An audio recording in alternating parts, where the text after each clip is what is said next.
Good afternoon, everyone.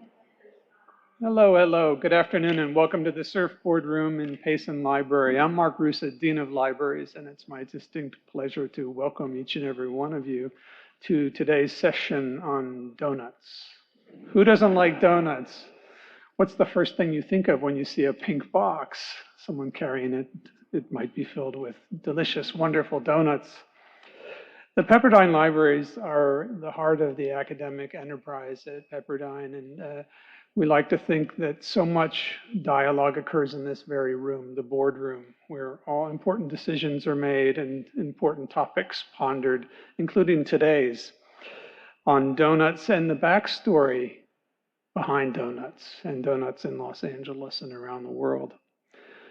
So we're really thrilled to be able to host today's gathering in conjunction with an exhibition that's been going on in the libraries for the past couple of months, featuring the work of Phung Huynh. I hope you've had a chance to see it. If you haven't, I highly recommend that after this panel discussion, you pay a visit. There will be some boxed treats down there for you, and you'll get to see close up and personal some of the great work that Phung has created for us. Thank you, by the way, for your generosity. Her vibrant prints, and they really are vibrant, convey so much, but they convey the idea of the donut shop as a symbol in a way of the American dream, of what's possible. That idea of a dream is possible for everyone, including those who come from other parts of the world to America, and to overcome obstacles of all sorts to strive in this place, in this land of opportunity. So it tells that story, but it's also a more personal look into relationships. And we're all about relationships at Pepperdine, and we like to think that the art that we feature here in the libraries is about building community and forging relationships. So that you can read the exhibit on a variety of levels, as well as donuts, which is always something that's enticing to us.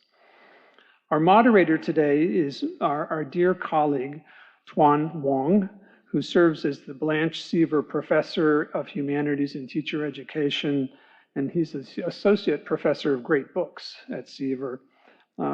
He's a great friend of the libraries, by the way, we've featured him here in the Surfboard Room in conversation with authors, and we hope this won't be the last time that you'll join us. But without further ado, let me turn the podium over to you, Tuan.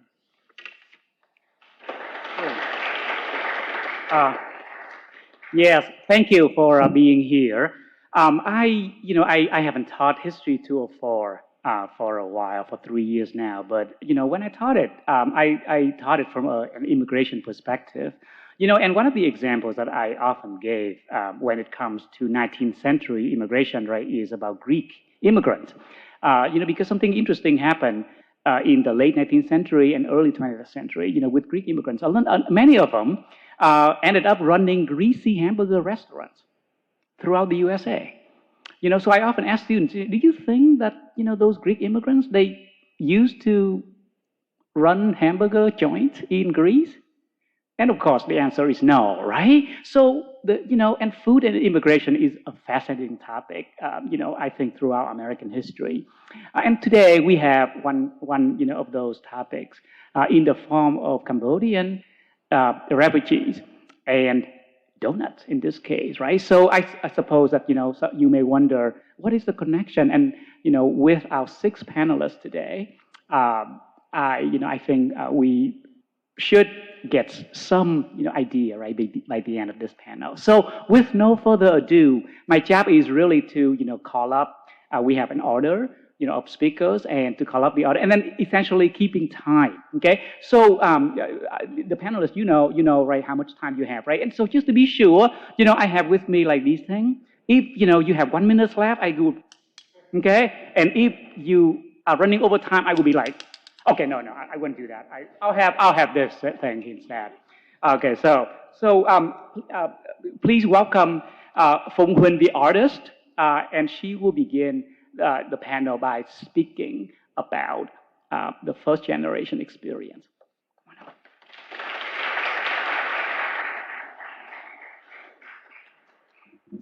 I'm a shorty. Oh my gosh. Thank you all so much for being here. It's such an honor to share our stories, and thank you for the panelists for being here today. I'm Phung Huynh, a Los Angeles-based artist, mother, activist, and educator. I teach at Cal State LA, and yeah, it's such a pleasure to share stories about donuts today.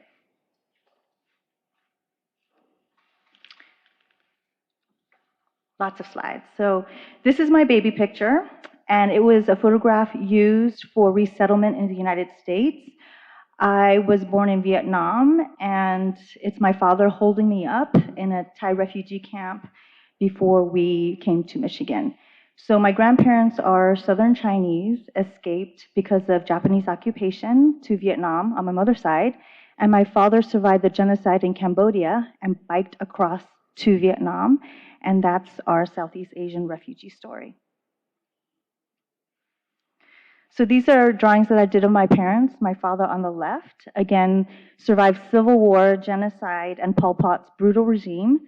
And he married my mother when he met her in Vietnam. And within 3 years, he helped her and 30 family members escape by hiding them under a boat's deck to Thailand, surviving pirates, and spent 8 months there before we were sponsored by a Lutheran church to come to Michigan in December of 1978.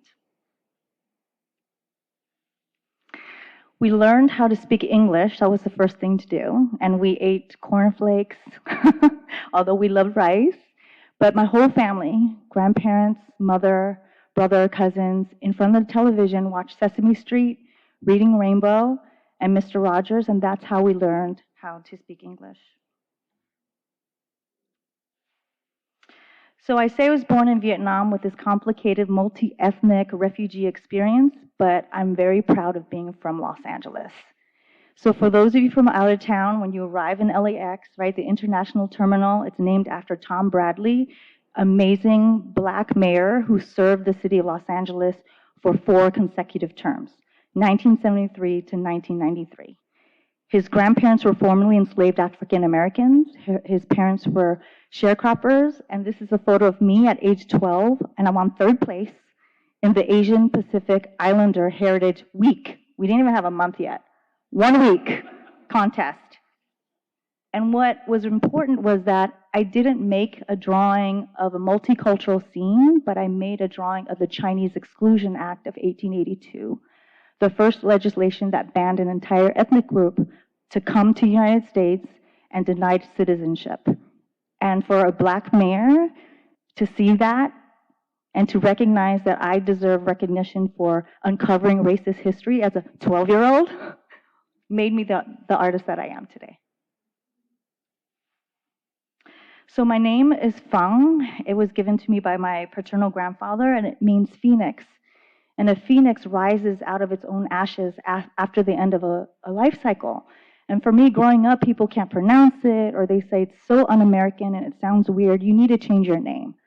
And so for me, I made that deliberate choice to keep the name that my grandfather made for me. And I wanted to make artworks to honor all those who choose to keep their names and not anglicize their names. But more importantly, these works were hand-sewn to honor my experience being a garment factory kid and the labor of immigrants and refugees, and to remember there's a distinction between immigrants and refugees. Immigrants decide to come here, but refugees don't have a choice. They have to flee their country and their homeland because they cannot survive anymore. And so this body of work honors that. This is a very, very difficult photograph for me to show. It's the installation inside the Tol Slang Genocide Museum, and this museum is the very site of S21 prison in Phnom Penh, Cambodia, that was originally a high school, but later between 1975 and 1979, during the civil war and genocide of Cambodia, it housed 18,000 prisoners, and only 12 survived. So you're seeing the photographs of all these victims. And what's eerie for me is these photographs look very much like the photograph of me when I was, coming to the United States. But I survived. My family survived. And a few years ago, I started to make drawings on pink donut boxes because I want to acknowledge that close to 90%, not 80, okay, I want to say 90%, of donut shops in California are owned and run by Cambodian refugees and immigrants. And I wanted to use that as a canvas to document the unique and personal stories of Vietnamese and Cambodian refugees. So the image that you see here right now is an image of Ratipan, who was a Cambodian genocide survivor and later became a documentarian and made incredible international films and now lives in Paris. He witnessed his sister starve to death and his family die in front of his eyes, and later made a documentary where he interviews the killer.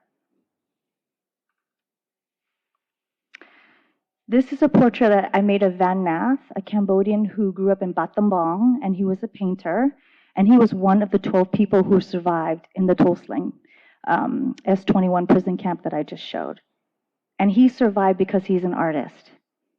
Because when they found out he was an artist, they made him make portraits of the dictator Pol Pot. And this resonates with me being an artist because 90% of artists in Cambodia died during the genocide. So I feel very privileged to be an artist, and as a Khmer artist, to preserve our heritage and to continue our legacy through our art. 1 minute left already? Oh, dang. So these drawings of folks in the community inspired me to think about donut kids, Mayly Tao and Dorothy. I'm first generation. We were assimilating. We're trying to deal with our trauma. So we're building the framework for the second and third generation. So then I started thinking about them, right? Mayly standing on a milk crate behind the counter selling donuts as a kid. Dorothy as a middle schooler telling, her mom said, okay, you're gonna handle the shop while I go run an errand. I started to think about that relationship of the first generation, or what Dorothy describes as bridging the refugee parent and the American child. And how diverse these stories are. We're not blanketed or defined by our trauma. Each of them have a very unique story. Like Andrew Hien, who played Legos after school at the donut shop, and now he finished pharmacy school, and he's a rap artist. Y'all didn't know Asians can rap, huh? And this is Dorothy, and these stories were gathered with Dr. Jaspal Sandhu, and I feel such an honor to learn about each of their unique histories and make their photographs, make their portraits. And in the backdrop, you'll see their childhood photo as well.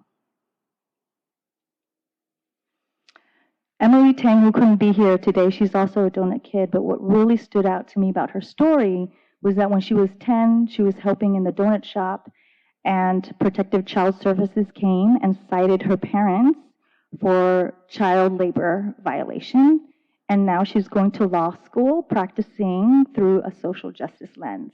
So come back is coming back, right?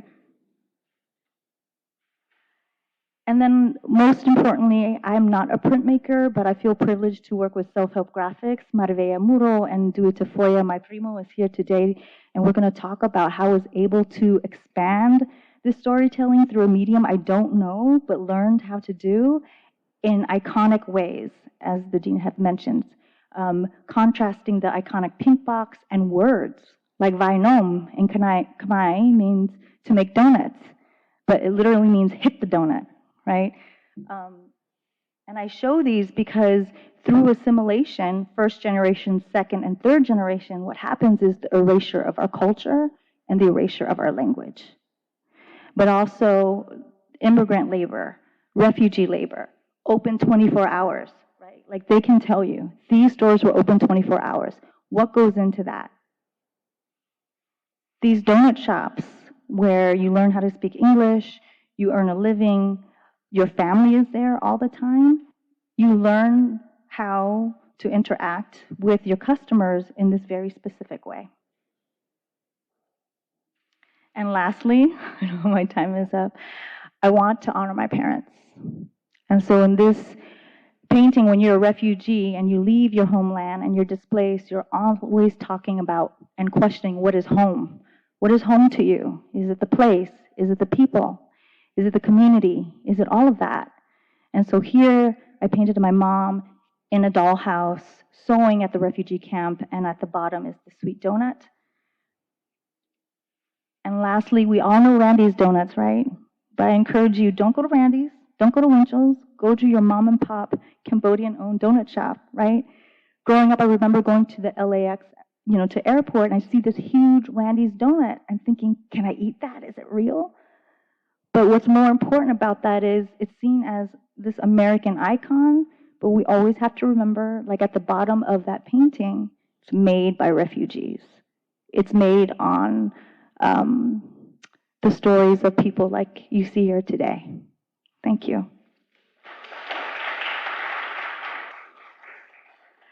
Thank you for that wonderful contextualization. The next speaker, Mayly, will speak indeed about the second generation, their experience, including in the donut industry. Please.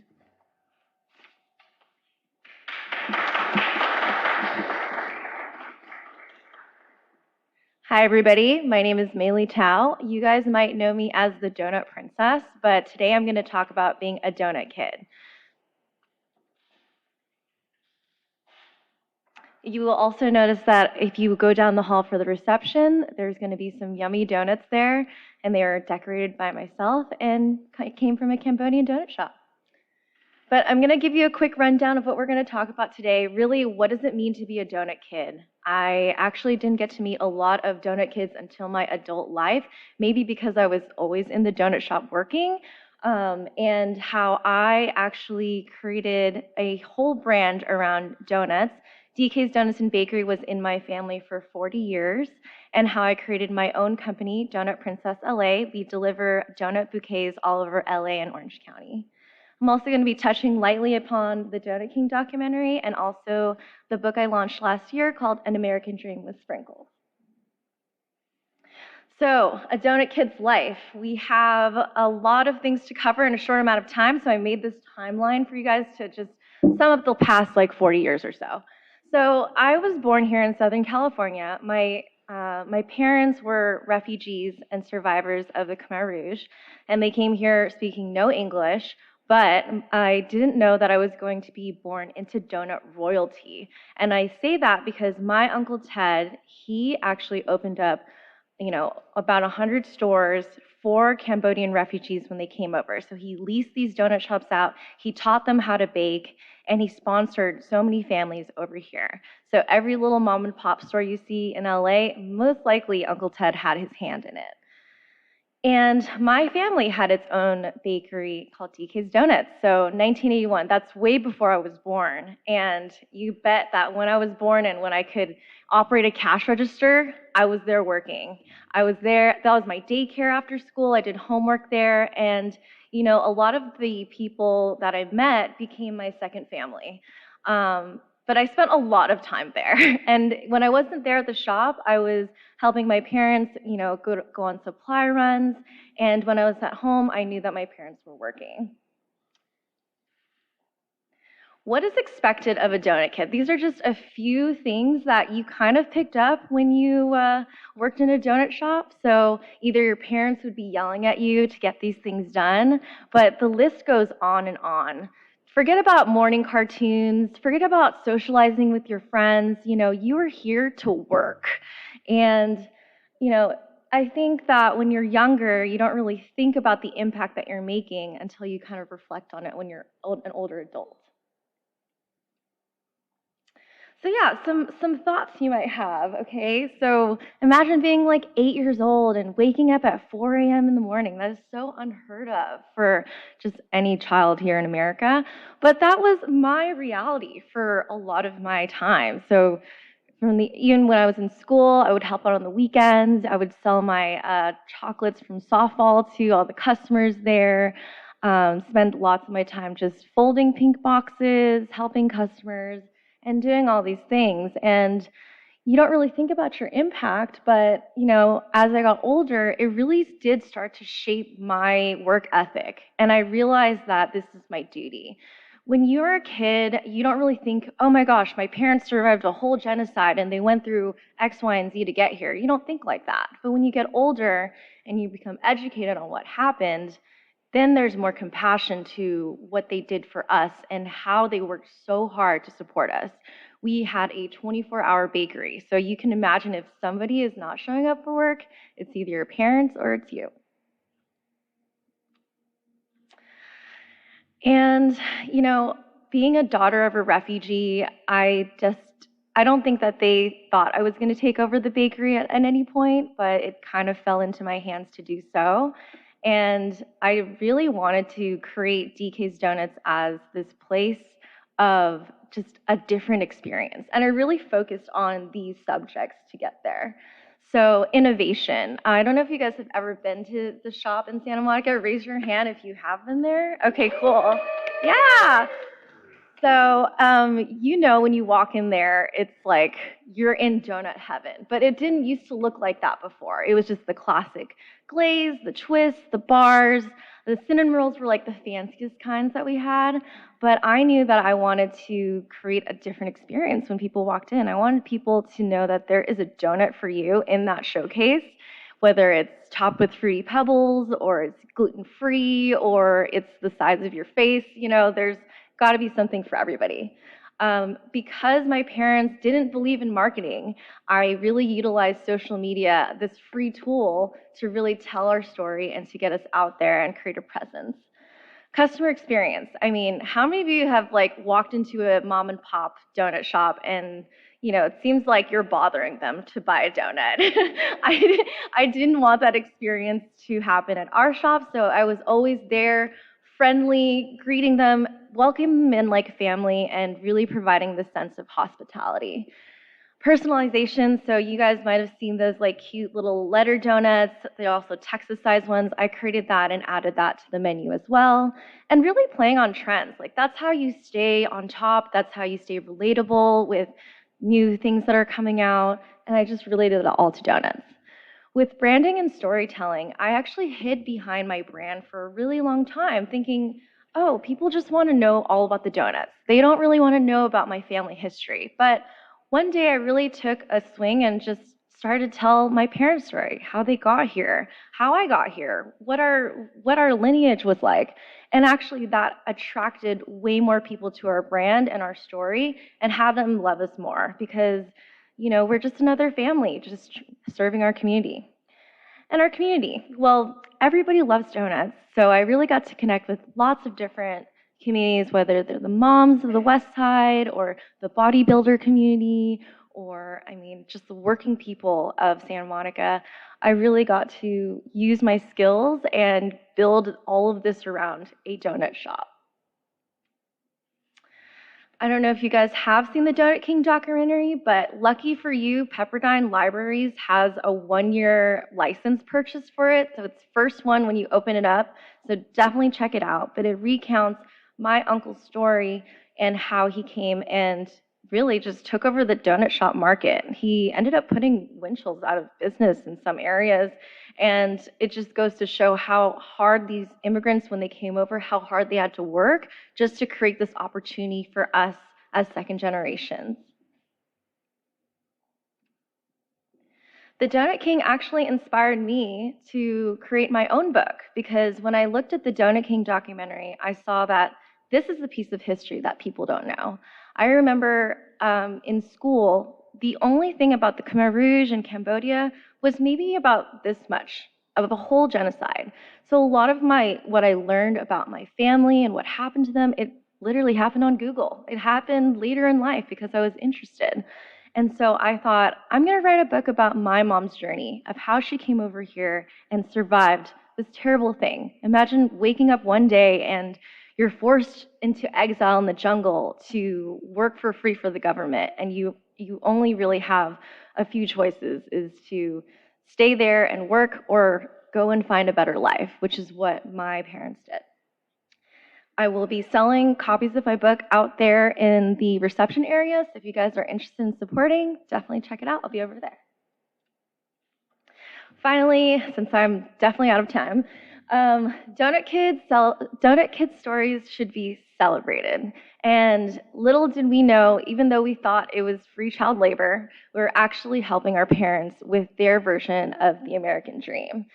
I think that growing up in a donut shop taught me so many valuable lessons and really shaped me to be the woman I am today. And those stories should definitely be celebrated. And maybe the story is that it's the legacy of our contribution to our communities should be the story that we focus on. And that's it. Hope you guys grab a donut later. Thanks. Thank you so much, Mayly. Thank you.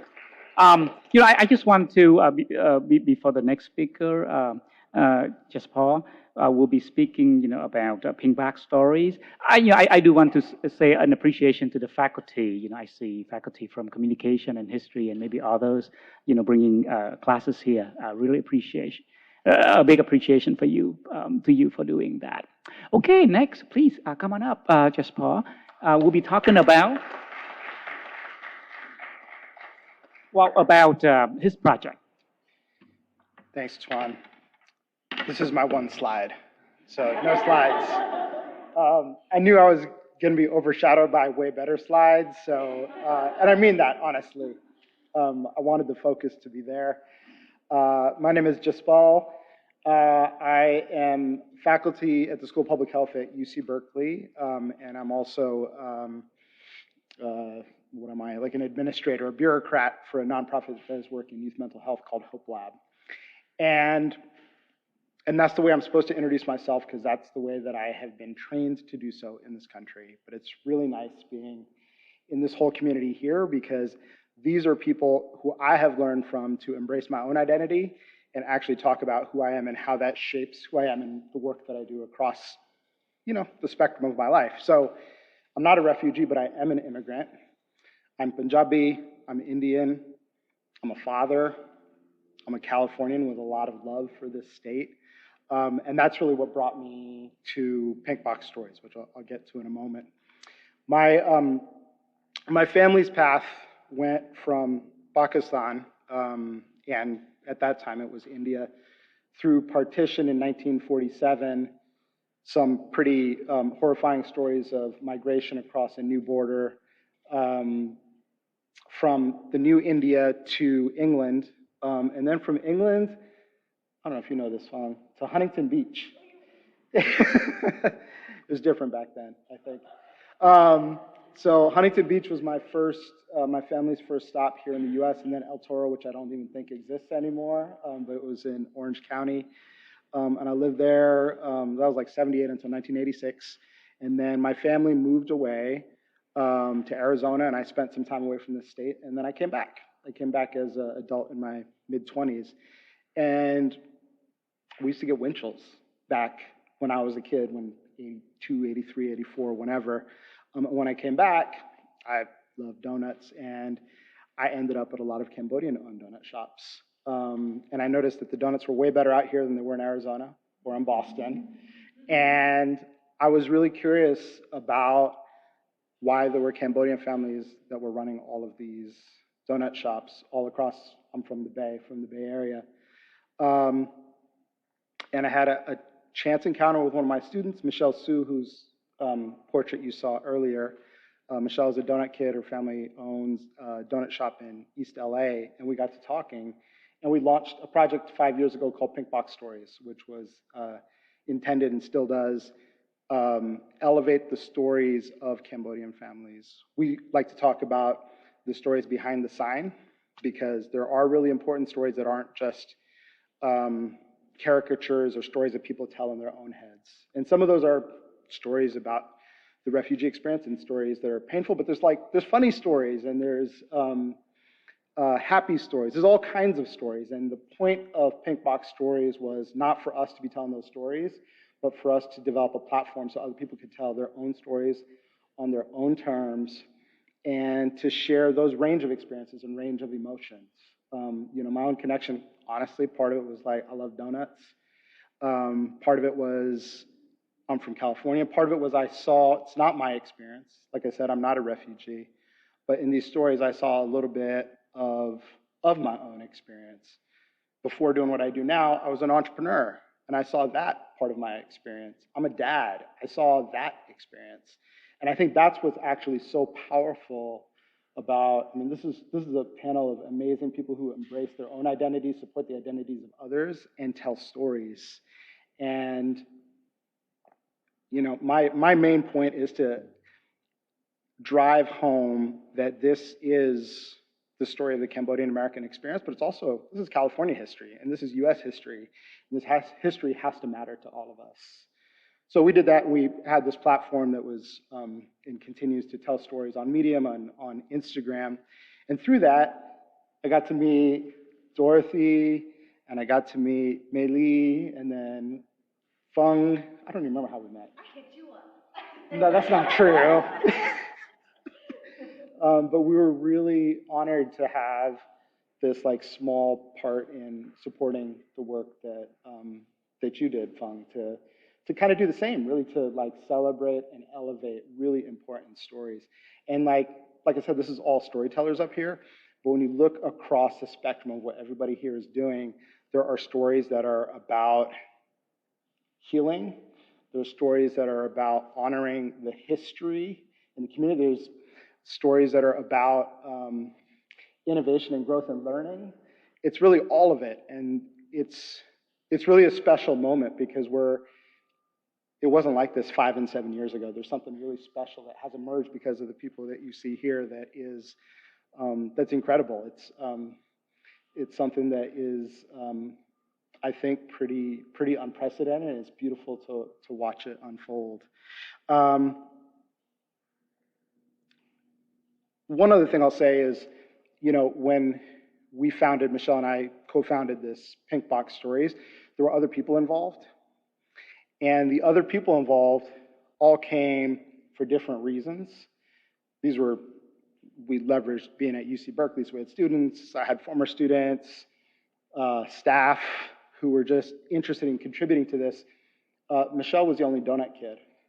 You had all these other people who had their feet firmly planted here in California, but like once you like looked past them, you saw the roots, and the roots went to other places. They went to Korea, they went to the Philippines, they went to Mexico, they went to India, and I think that really speaks to what brings people here, right, is seeing a commonality in those stories. A big shout out to Michelle, to Emily Tang, who continues to support it. You also saw who continues to do a lot of work on the back end and the front end of Pink Box Stories. So thank you all for being here. I really do hope that you all will, do all the things. Come afterwards, eat the donuts, come to the show, experience the artwork. It's not about looking at it, it's experiencing it. Listen to the podcast that you're about to hear about. Watch Donut King and all the rest. Thank you.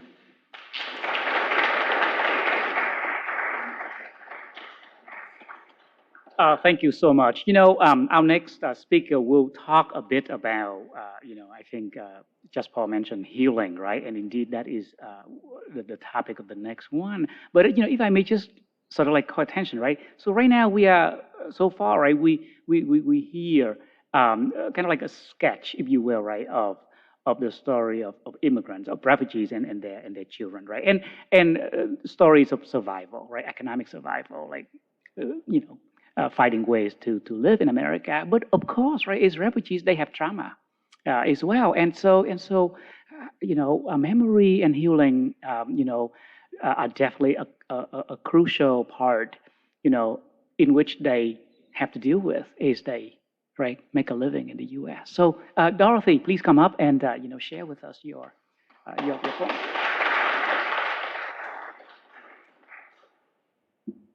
Hi, guys. Can you hear me okay? Yes. All right. Well, hi. My name is Dorothy, and I am the host and producer of the Death in Cambodia, Life in America podcast. I'm also the COO of B&H Bakery Distributors. So that is a company that my father started, also a Cambodian refugee who supplies the donut ingredients to the donut shops. So like the 50-pound tubs of jelly and the 40-pound bags of flour and all the things you actually need to run a donut shop. So similar to Mayly, I am also a infamous donut kid. These are pictures of me in the corner of Happy Donuts on Van Ness Street. So in San Francisco, I'm from the Bay Area, and that is where I basically grew up, annoyed customers, restocked drinks, wiped down tables, picked at day-old fries that were not sold. And that is basically where I had my daycare growing up as a child. You know, I remember when Phung initially came to me and asked me, hey, did you want to be a part of this art project that I am starting up? And my initial thought was surprise, because one, nobody had ever called me a donut kid besides like in middle school. And two, it was the first time that I felt like anybody had actually asked me what it felt like to be a donut kid, growing up with parents who had survived a genocide. So I don't know if you guys know this, but statistically it says that the Cambodian genocide, Khmer Rouge, was one of the deadliest Asian genocides in the 20th century. And my question to this day, and still now, has always been, why has it taken me up until my adulthood to figure out the whole picture and to see the whole story, especially as a direct descendant of what had happened in 1975. It was the first time that anybody had ever asked me what that truly felt like, beyond just, you know, growing up in the back of a donut shop. Unfortunately, many of the Khmer Rouge refugees have adopted silence as a tactic to deal with their trauma, which left many of us second-generation kids questioning our past and our identity. One day in 2020, when we were all in lockdown, as I'm sure you remember, and I was sitting at home twiddling my thumbs, I decided to take a little bit of my energy and focus on a goal that I have always had, which was to record somehow my father's story. And this is what I did. I went on YouTube and I just Googled how to start a podcast. I bought a cheap mic and a table from Home Depot, and I shoved it in the room. And I said, hey, Dad, sit down, press the record button, and was like, we'll just see where this goes. Unknowingly starting the greatest healing journey of my life. We went through everything that he remembered, from the day that he had first heard about even the term Khmer Rouge, Cambodian Red, aka communists, all the way down to when he got separated from his mom, when he starved, what they fed him, where he slept, what he witnessed, all the way down to escaping through the jungles of Thailand, and when he first stepped on to the plane to come to America. Through this process, my father not only stopped having nightmares after 50 years, woo-hoo, but also I had this amazing relationship that I'd never had with my father before. To this day, the Death in Cambodia, Life in America podcast is the most comprehensive audio file that you can get out there, spanning 45 episodes long with each about 45 minutes. So it truly is a first-hand account of what you can hear directly from a Khmer Rouge survivor. The podcast launched in 2021, and it was so well received that we were featured on CBS as well as South China Morning Post, which was really incredible and awesome. And after realizing this, I was like, I think our second generation community, Mayly and I, need something more to continue on this healing process. So I decided to partner with a PhD licensed therapist, Dr. Suchan Vitmian from UC Santa Barbara, and we created this program called Khmer Courageous Conversations. And essentially what it is a safe online over the Zoom space where people can log in from anywhere around the world, and we talk about what it truly was like to grow up with parents of unhealed trauma. A lot of the topics that we have and present are discussing generational trauma, identity, loneliness. And since we launched this program this past year, we've had people from around the world, Australia and Cambodia, collectively coming and logging on together to heal as a community. The bottom line is this: the previous dismissal of our histories and the lack of stories truly deterred our own healing process and made the community feel as if, look, if there's not a section in the history books that we are reading and that we're learning about, then if history doesn't deem that it's important, then maybe it's not. Phung's art has been one amazing step forward in allowing our pain to feel validated. Because behind every single one of these donut kids that you see up here is not only a 7-year-old who was forced to grow up too quickly, but is also just a normal kid managing the tumultuous childhood of growing up with severely unhealed parents, and yet somehow forging a way for themselves, rooted here in America. May the art continue, and may the stories live on. Maybe then we can change the narrative and heal ourselves for future generations. Thank you.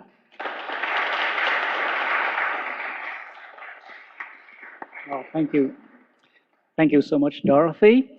We are moving into the last of the presentations, and this time we have 3 speakers, Phung as well as, 2 of our panelists.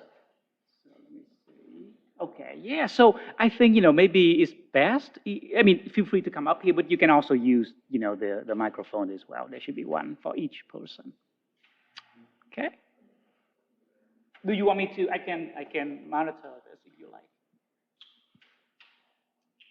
I think there are only like 3 slides. So Yeah. Okay.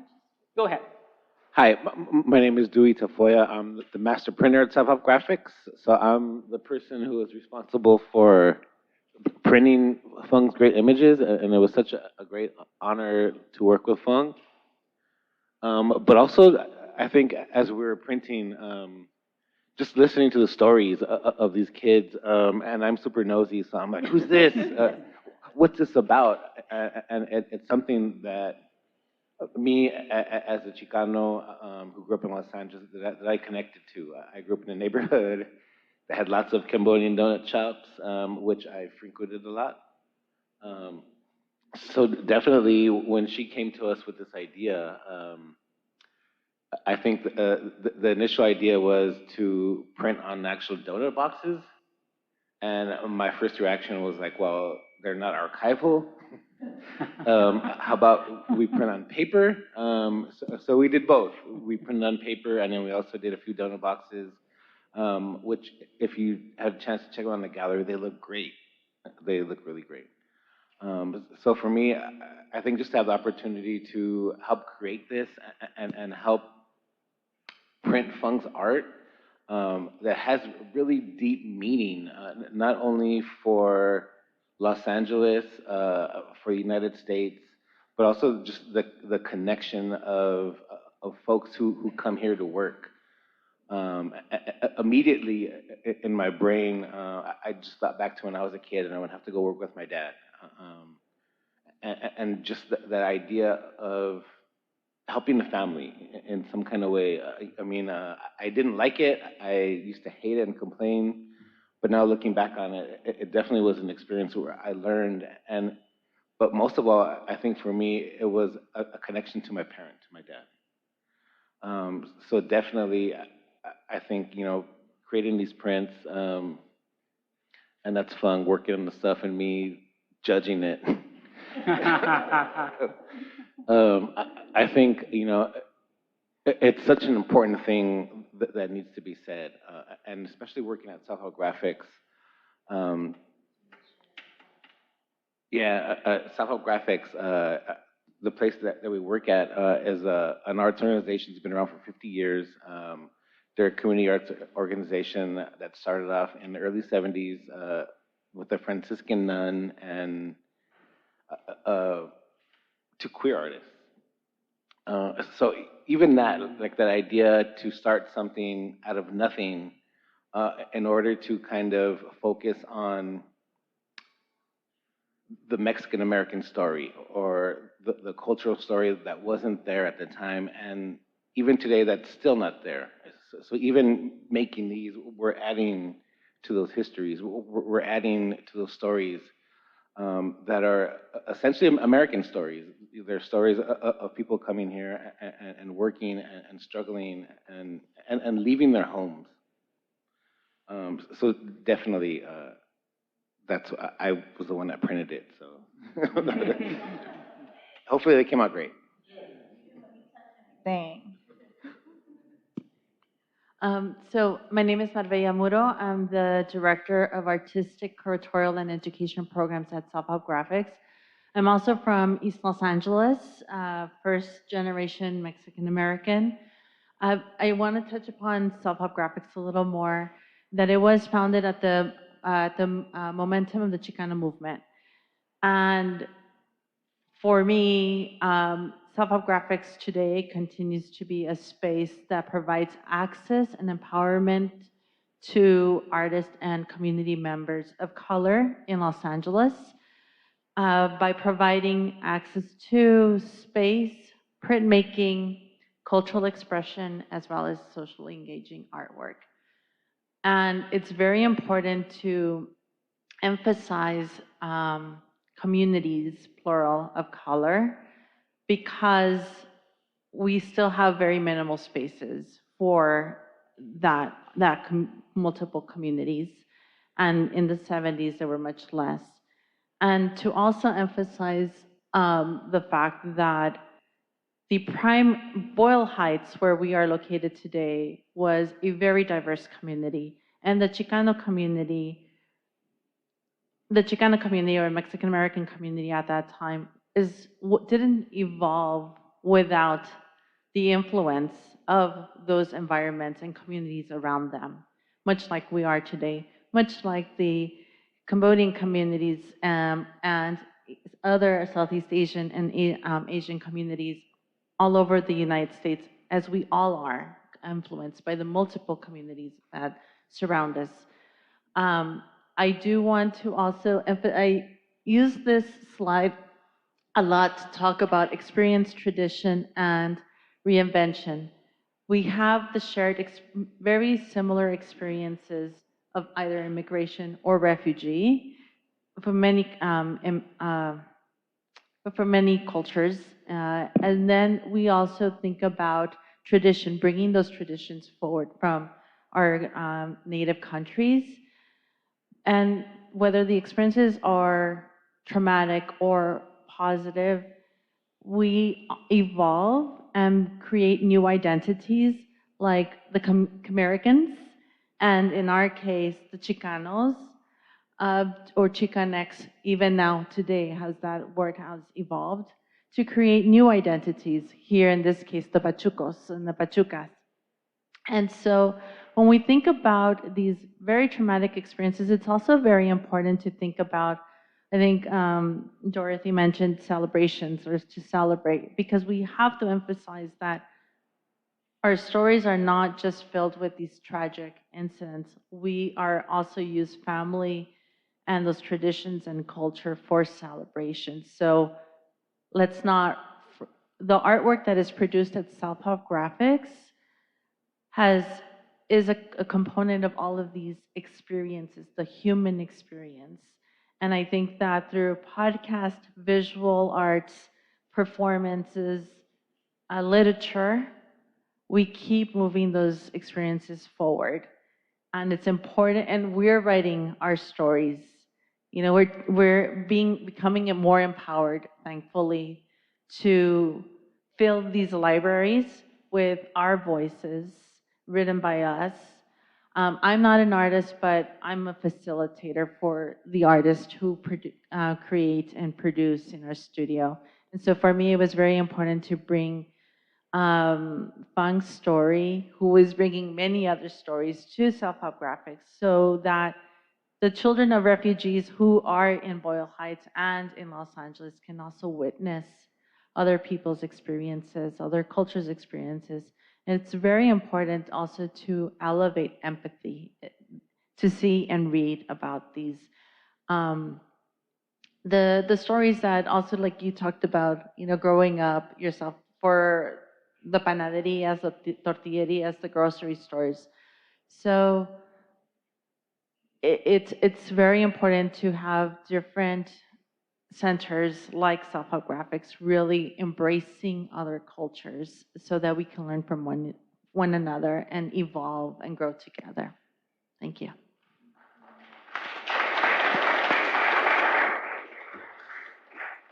Wonderful. Phung, I don't know if you want to add anything. We can, we do have a few minutes left, for questions, if you have any question for our panel.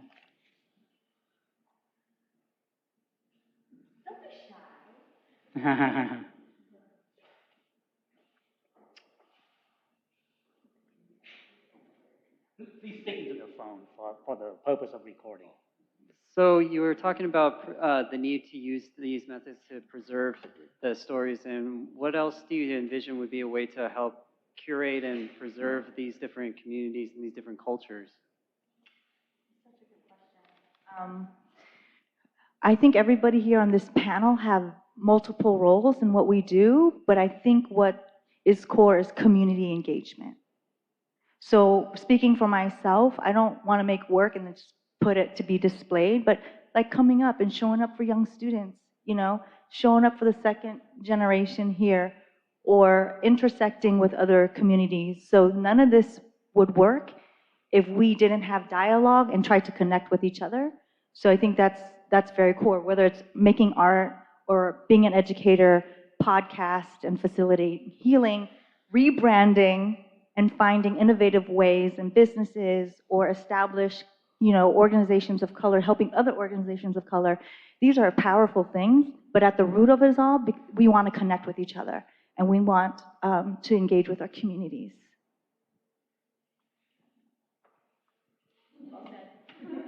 I think adding on to that, like a really simple thing would just be to be curious about where your community is from.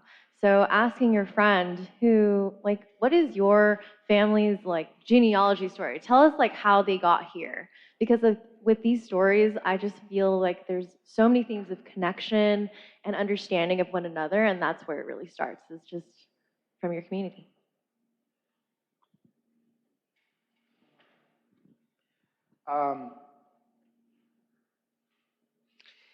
I have done different talks and panels in different places. Universities tend to be hard places because I've showed up to things like this and there'll be 3 people in the audience. And it is amazing to see this kind of a turnout.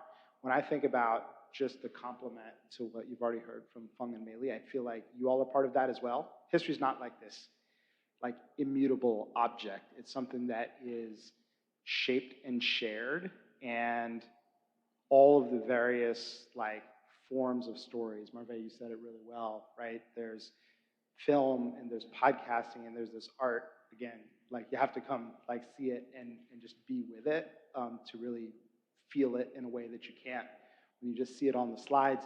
You all become ambassadors for this history as well. So it's important for people from communities to know their own history and to share their history and shape that history, but it's also important for people who are adjacent to it or really far outside of it to engage with that as well. Just like you said, Mayly, it's if you got somebody who ask them about their history, share your own, and when you see something like this, if it calls to you, engage with it more deeply and tell a friend.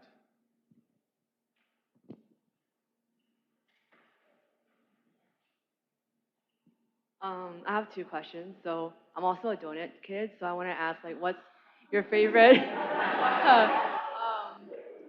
What's y'all's favorite memory of being a donut kid? And my second question is, y'all talked a lot about the Cambodian American art and podcast and cultural production. So I want to ask, what is the current context? Or what is your perspective of Cambodian American arts right now, or Cambodian American culture production? What is your current perspective regarding Cambodian American art or Cambodian American cultural production? Can you guys hear me? Okay. First question, you said favorite thing about being a donut kid. It was really easy in social settings as a middle school to just pass out free donuts to the people who came into the shop, and you'd be like, yes, yes, here's a free donut for you and you and you. I think similarly to what Mayly said, the second thing about being a donut kid, the great thing about it is that as an adult, it hits you really quickly that like, oh my gosh, that whole experience that I just experienced and I'm still in has shaped me and given me skills, like great work ethic and great skills that I can use in my adult life that other people may not have because they weren't forced to wake up at 4 a.m. as at 10 years old, you know? So it sucks then, but then as an adult, you look back at it and you feel grateful for it. I think to your second question, you talked about Khmer culture and where this art is going. And within the Cambodian community, there's this thing that's really happening right now for us. The second generation, for the first time, Mayly, me, and many others who are out there, not just donut kids, for the first time are like, whoa, like, actually we do matter. Our stories do matter. And within the community, we're calling it the Khmer Renaissance, Cambodian Renaissance, within the second generation. Back then, the previous generation, it was too soon. They had lived the genocide and they didn't get to a point where they were able to think about healing. They were still in the process of healing. But the second generation now are able to kind of stand back and look at it and be like, like actually we should do something about that. Like actually we should start capturing our stories and maybe not let other people tell them for us. So it's exciting. It's an exciting time for artists, Cambodian musicians, Cambodian storytellers. We are in the Khmer Renaissance. We have about a couple of minutes. So. Having lived most of my life in the donut shop, there's just way too many memories to touch up upon. I think one really great one is like, anytime I'd be working, there would be always a customer be like, how's your mom? How's your brother? How's your dad? And it would be on repeat over and over again. And it was great because they literally felt like my second family. And because I spent so much time there, like I knew everybody's coffee order, their donut order. I even had it ready for them before they walked in the door and really got to create that experience for them even as a young girl. As for your second part to the question, I want to see more of these Khmer artists come out and just know again that the renaissance that we are in is second generation. We are all encouraging each other and supporting each other. And if you are interested, you know, go on Instagram, go on Google and look for these people to support them because they definitely need it and want it. But again, having first generation parents dealing with trauma, the whole generation was silenced. Even when I wrote the book about my mom's story, she told me, oh, other people have written about it and it's the same thing. No, Mom, these are stories that need to be celebrated. These are stories and lessons that nobody will ever know if I don't write this down. And so, you know, if you are even thinking about creating your own art to contribute to Khmer culture, it could even start with your parents' journey and start there. There's so much inspiration out there, and I'm constantly inspired by people like Dorothy and the people that I've met on this journey of, again, connecting with second generation artists. And I would just encourage you to go for it.